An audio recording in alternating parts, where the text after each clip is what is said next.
Racial harmony does not prevail. Leonard Steinhorn and Barbara Diggs Brown. Leonard Steinhorn and Barbara Diggs Brown are professors at American University School of Communication and the authors of By the Color of Our Skin, The Illusion of Integration and the Reality of Race. In the following viewpoint, they contend that genuine racial harmony does not exist in America. While the majority of Americans condemn overt racism, whites tend to avoid integrating with blacks, moving away from neighborhoods and schools when they become populated by blacks. Moreover, the authors maintain most whites believe that America's racial problems were solved during the civil rights movement in the 1960s, while most blacks see discrimination as a current and ongoing problem. Such differences of opinion between whites and blacks believe the vision of a racially congenial America. As you read, consider the following questions. What factors do liberals and conservatives believe led to today's racial problems, according to the authors? According to Steinhorn and Diggs Brown, how many whites and blacks attended Washington, D.C.'s Roosevelt High School in 1963? What do most whites believe is the source of problems for blacks in the author's opinion?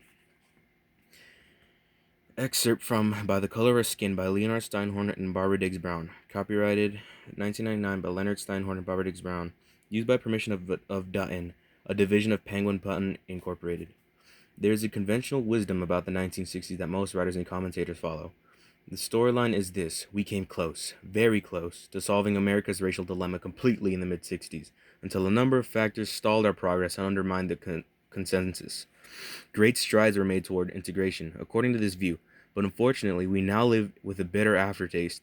This version fits with the popular tendency to look at the early 1960s through the romance and nostalgia of Camelot and the King, an innocent time when the great civil rights struggles united the black and white majority in America. We had a teachable moment for racial harmony, the story goes, and we squandered it. To liberals, blame for our current problems falls squarely on President Richard Nixon's parochial and cynical strategy to build a silent majority from racial resentment and to draw discontented George Wallace voters into the Republican Party. The Southern strategy. It was a strategy that liberals say Ronald Reagan turned into a fine art. To conservatives, the villains include the black nationalists who fueled racial discontent and the liberal social engineers who rationalized violent crime and voiced divisive policies like busing, affirmative action, and group rights on well-meaning middle-class whites, deeply embittering them. To be sure, this type of finger-pointing is as much about present agendas as past events, but this fact should not obscure the similarity between liberal and conservative points of view. That we have had a chance to put this racial thing behind us if people only had put the national interest ahead of their special interest. A separated America. The trouble is, this view is not wholly accurate. The fact that some of us dreamed of integrating does not mean it was ever close to happening. The Civil Rights Movement ended legal segregation in America. It created unprecedented opportunities for black political power and economic mobility. It established a social norm that no longer tolerated or condoned over discrimination and bigotry. It was no doubt a crowning moment in American history, justifiably embraced and celebrated today by people of every political stripe. But it simply couldn't build an integrated America. As much as we like to blame the Southern strategy, the silent majority, affirmative action, busing, race riots, multiculturalism, black power, or the precipitous rise of inner city violent crime for poisoning the beloved community. The evidence shows that the infrastructure of a separated America already had been established by the time any of these factors even entered the realm of race relations. The racially divided urban and suburban housing patterns of today were set in place in the early 60s. So were the dynamics around desegregated schooling. Even the way we now interact and perceive each other was foreshadowed then.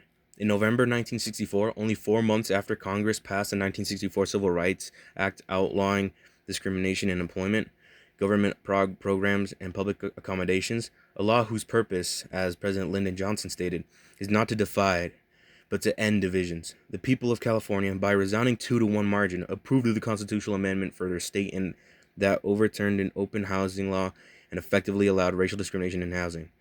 We may get misty-eyed when we think back to Martin Luther King's remarkable speech in the 1963 March on Washington, but barely 2 months later, Bauer Hawthorne, the editor of two Minneapolis papers, The Star and Tribune, said, "We're getting increasing complaints from our readers that we are overplaying the integration story. Some of our white readers are getting tired of reading so much about it. We can accuse Nixon, Reagan, limousine liberals, black leaders, urban ethics, or the social engineers of sowing discord. but they were merely acting out roles that in many ways already had been written for them in the early 60s. To those who decry what they see as the balkanization of America by racial preferences today, the truth is that the boundary lines of today's balkanization were shaped long before racial preferences even became an issue. To those who fret over what they see as resegregation today, the sad truth is that there was never an integration from which to resegregate. White backlash. Many of these same white black backlashers voted against real integration with their feet as early as the 1950s.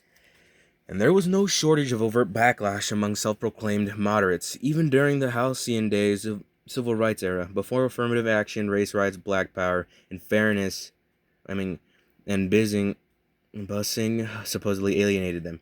Praise for the bedrock fairness of America's middle class is a staple of political rhetoric these days, but the bottom line is this. From the very beginning of the civil rights movement, from the moment desegregation became the law of the land, most whites were willing to accept and indeed applaud a degree of public interaction with blacks, but drew the line when it came to family, home, social life, school, and work. The linchpins of real integration. Whenever and wherever blacks threatened to cross that line, whites first tried to flee and then, tired of running, resisted and fought. In October 1964, one of America's greatest political journalists looked into the crystal ball and wrote a prophetic, searing essay for Life magazine on the white middle class resistance to integration. Backlash. Observed Theodore H. White is as invisible yet as real as air pollution. It would probably not show up in the 1964 presidential election results, he wrote, but it is an unease whose impact will be felt not as much now as over the long range, particularly as whites see increasing black encroachment on their holy trinity of home, school, and work. For the Democrats, the long-term peril of a divided party is clear, he noted. The Republican Party, born in a racial strife, must choose whether it abandons its traditions and becomes the white man's party or refreshes its traditions by designing a program of social harmony. And so he concluded, only one political certainty can be stated now which will outlast next month's election. If, at this time when the nation is rich and strong, both parties ignore the need for constructive answers to the question, what do they want? Then disaster lies ahead and backlash. The politics of chaos will carry over. Its snap growing in violence from 1964 to 1968 and all the elections beyond until the question is answered. Neighborhoods and schools. Consider the many survey findings that herald the good news of white America's tolerance. A significant majority of whites say that they would prefer to live in a mixed neighborhood, perhaps as mixed as half black, half white. But almost everywhere you look in every part of the country where there are more than a token number of blacks live, whites begin to flee from their communities the minute the first black family moves in. Often these are suburban communities where the new homeowners are middle class or even affluent blacks. It is a classic case of the domino effect. Each black family that moves in increases the likelihood of that the remaining white families will leave. Integration exists only in the time span between the first black family moving in and the last white family moving out. Here's a little comic. Night frights. Me, I have no problem working with minorities and having my kids go to school with your kids or having you as my neighbors. Zuh, what am I saying? Thank goodness it's only that recurring American dream. Enough of that. The very era that we applaud for racial progress tells a different story in communities like Sherman Park near Milwaukee, which lost 61% of its whites between 1970 and 1990, or Palmer Park near Washington, D.C., which went from being virtually all white in the 1960s to virtually all black today, or the middle-class Philadelphia suburb of Yeadon, which doubled its black population in the 1980s, going from 1/3 to 2/3 black, and saw a corresponding decline among whites. Real estate agents will tell you that prospective but white buyers show no interest in moving into these neighborhoods. The story is no different when it comes to schools. A majority of whites support mixed public schools, but apparently not for their own children.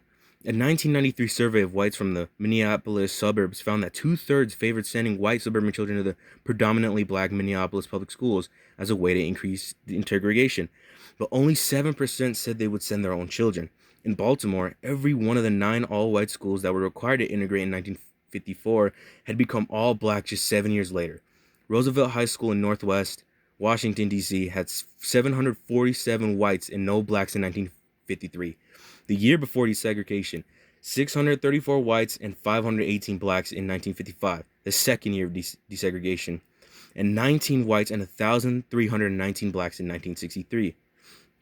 The 10th year of desegregation, White parents in Milwaukee even protested when some black children were transferred temporarily to white schools in 1963, while schools in predominantly black neighborhoods were being rebuilt. Years before Bising rolled the educational waters, the pattern of school separation had been set. In community after community, the story is the same.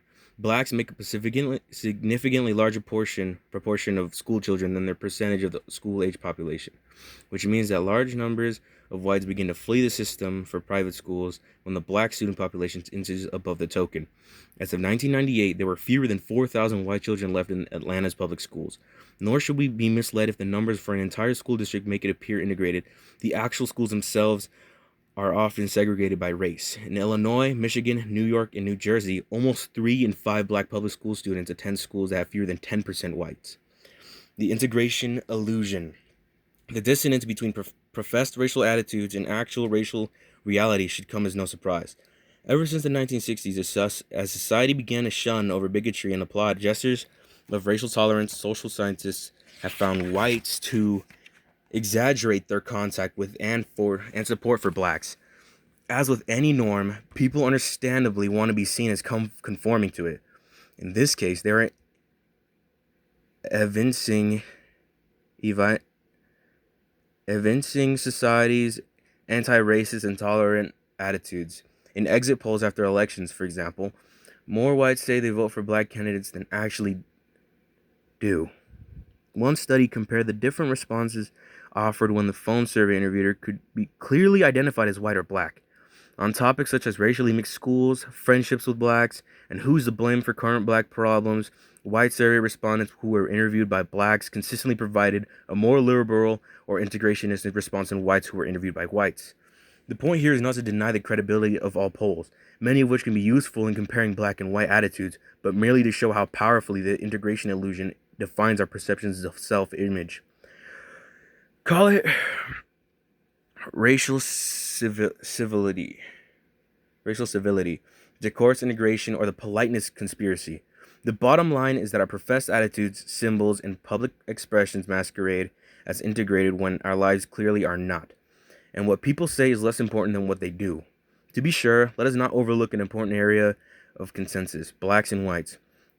Blacks and whites share a nearly unanimous distaste for overt expressions of bigotry and blatant acts of discrimination. Considering the state of our nation just 4 decades ago, we should not underrate this accomplishment. We should be proud of establishing the norm and knowing it will not change. Beyond this, however, there's little consensus. Whites' views on discrimination. Most compelling are the different ways whites and blacks view the problem of discrimination. According to surveys on race conducted over the years, a substantial proportion of whites say that the civil rights gains of the 1960s largely ended the problem of discrimination in America. Whites see themselves as well-meaning and concerned about racial equality. They believe themselves to be fair, if not colorblind, and they cannot imagine themselves as blatantly discriminating. With Jim Crow gone and outright bigotry diminished, most whites just don't see discrimination as a major barrier for blacks any longer. They think Dr. King's integration dream is within reach. Large majorities think blacks now have the same opportunities as whites in their communities in terms of attaining jobs, housing, and education. The Gallup Poll News Service reported in 1989, many whites are unable to name even one type of discrimination that affects blacks in their area. This columnist William Raspberry observed in 1995, younger whites know the cruder facts, that America once had slavery and Jim Crow and now has Colin Powell. Their sense is of a problem confronted and mostly resolved. The problem is so resolved, most whites believe that society has gone too far to accommodate blacks. Significant majorities of whites tell pollsters that prejudice harms blacks much less than affirmative actions harms whites. Whites are not oblivious to the problems discrimination can cause blacks, but if anyone is to blame for black problems today, whites point the finger at blacks. They simply don't have the willpower or motivation to improve their lot. Whites believe all these views are not of recent mint. They actually began to form during the early civil rights days in the 1960s, before affirmative action and welfare became national issues. So it is safe to say that whites have a fairly static and consistent view of black life, which has developed over the past 3 decades. Discrimination no longer unduly hobbles blacks. Government has helped blacks at the expense of whites, and blacks only themselves to blame for their problems. Given these assumptions, White opposition to affirmative action and other government programs seems logical. The racial perception gap. The discrimination may be more subtle today, but blacks feel it is just as deeply. The discrimination may be more subtle today, but blacks feel it just as deeply. It is expressed not in the blatant 50s style, blacks need not apply, but in the subtle cues and decisions that are made on a daily basis. Blacks also see how whites hear about jobs and opportunities, although through their church, union, sports club, community group, or fraternity network. And they know that they will never be a part of that. So as blacks see it, they have made progress in spite of these obstacles with little help from whites. Their dream of the integration of truly colorblind equals remains precisely that, a dream. Blacks don't deny they are partly at fault for their problems, but they see society changing much less than whites think it has changed. And they see whites growing indifferent to racial problems altogether. These different views of discrimination spill over into the larger perception gap about life and politics in America. Generally speaking, whites believe that our nation's problems with racism and civil rights were solved 3 decades ago, while blacks see racial discrimination as an ongoing and daily obstacle to opportunity and equality. When blacks see discrimination, whites see equal opportunity. When blacks say civil rights, whites say special interests. When blacks support affirmative actions, whites label it quotas, preferential treatment, and reverse discrimination. And where blacks see racism, whites respond that they are being overly sensitive. Integration is an ideal both of us authors would prefer to see realized in our lifetimes. A truly colorblind integrated America is a vision we share. We believe it is in the best interest of all Americans, black and white. Part of us wants to buy into the integration illusion, to praise the emperor's clothes, to embrace the hope of the dreamers that yes, it can work. We want a happy ending, but try as we might, the facts simply fail to accommodate our desires, and the racial reality stubbornly refuses to change.